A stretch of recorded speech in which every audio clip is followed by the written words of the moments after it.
Michael, I've been following some of the items you've been writing about on LinkedIn and also internally, and you recently wrote about something I enjoyed quite a bit, which was the deadly sins of archiving providers.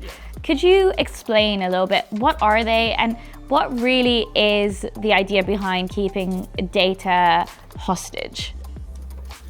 Right, so firstly, I've tried to put this into sort of an easy to remember format because I think it's important. And I think it's important because people tend to focus on whichever one's hitting them most.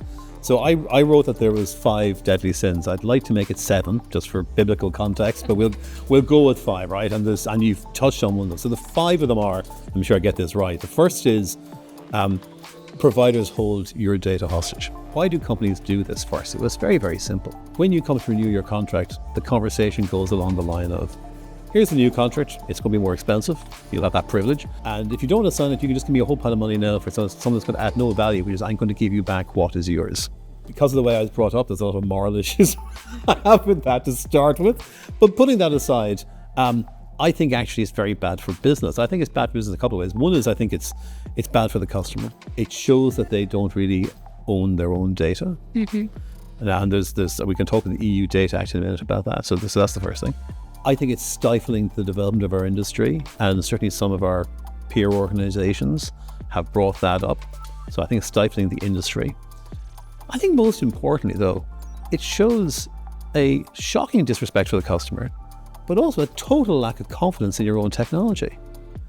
It's like the Berlin Wall. I'm so lacking confidence that you will stay with me, I'm going to force you to stay with me. It's the coercive boyfriend, isn't it? I mean, it's really, really bad. So you've got all of that. Now, there's a couple of interesting developments. So within Europe, the AI Act, at least as I interpret it, and most people interpret it, is actually from now till 2027, the company can only charge you the actual cost of getting the data back to you. They can't make a profit on it.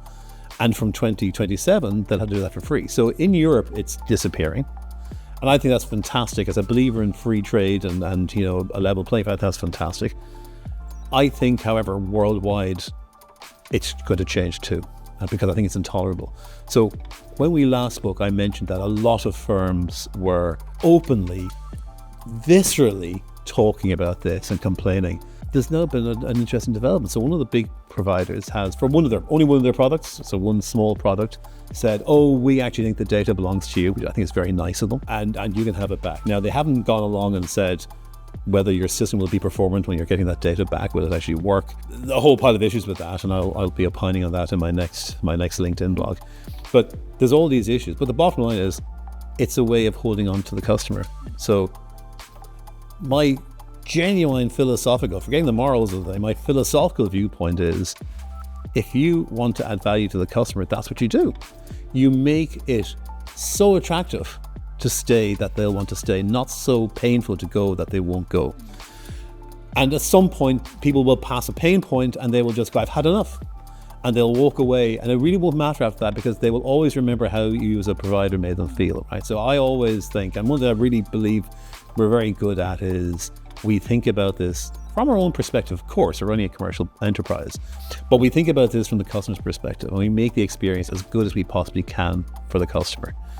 And the result is, that's what they remember. They want to do business with you. They will get value from the data they have with you. Therefore, you don't need to hold them hostage. So that's that. Let's talk about the kind of the AI bolt-on, built-on, whatever. We're living this fantastic age. We're living the age of incredible advances in data science, in machine learning, in artificial intelligence. We're living in the age of data. Data is the new oil, to use a slightly hackneyed phrase. The way we use that data in practice is lots of reading and writing of data, because you're doing analysis, you're doing modeling, you're doing whatever it happens to be. And we've built our platform as an AI platform that happens to do, and I say that very light-heartedly, it happens to do regulatory tech stuff. The reality of that, though, is the data is available for data science. If what you've done instead is put some AI tool on top of an existing infrastructure, the infrastructure is still the same. It isn't really built for reading and writing lots of times and doing all that. And therefore the effect is you don't get the benefits. In fact, the very best you can hope to ever achieve would be no false positives. You won't find anything new. You won't get any business insights. You won't be able to combine structured data and all that goes with that. So I think that's really, really important. And talking about that, we then get on to AI washing, right? So AI washing is this growing tendency. In fact, I don't have to name anybody. I can simply say the industry seems to embrace, which is overselling what AI can do. We've added AI. This firm that's decided to give the customers their data for one small product, they talk about making the data AI. Your data can be available. Yeah, I suspect that's can as in could be. It could be available. I don't believe they're making it really available. I don't think they know how. I don't think their infrastructure allows it. So there's a lot of AI washing. And what's interesting, I'm delighted to say, is the regulators are waking up to this, and they're asking questions and they're challenging providers. And I think that's really good for us. So I think we've got this fantastic story. I think we were very strategic. We may have been a little bit lucky as well, but I think we pivoted to AI at just the right moment. Just as we were re-engineering our platforms, we decided to build it on AI. But the result is we've got this platform that was built on AI. So it's not just cloud, it's cloud AI. So I think that's really, really important. Then, of course, you've got the knock-on effects of that. So that's kind of the AI washing and all. And there's risk with that too, by the way, which we won't go into now. But there's a lot of risk that you carry with if you buy into something that's been AI washed. And then you get into the impact of all this. So the impact is you get disjointed systems.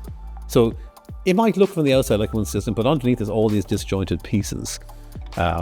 You've got an archive that's separate from your compliance surveillance solution, which is separate from your trading solution, which is separate from everything else, your security solution. So to do anything investigative, let alone anything clever, you're combining data from all over the place, and therefore there's bits falling through here, there, and there. So lots of crap. So that puts you at risk, and there's cost. And then finally, quite simply, is your technology decisions drive your operational cost. If you're using old technology, you've got new costs based on old costs. So you've got all those problems. It's just a dreadful mess, for want of a better word. And that's what it is. So they're the effects, and this is being done to the market. And 9 out of 10 people I talk to kind of go, we want your solution, but we don't feel we can move. So the question then was, okay, how do we help you move? But I think people they've just had enough. They've had enough of it. They're learning about AI washing. They're fed up with having their data held hostage. They know they're missing the boat. And those who can move ahead are moving light years ahead. Yeah, exactly. Makes sense. Big impact. Yeah. All right. Cool. My pleasure as ever.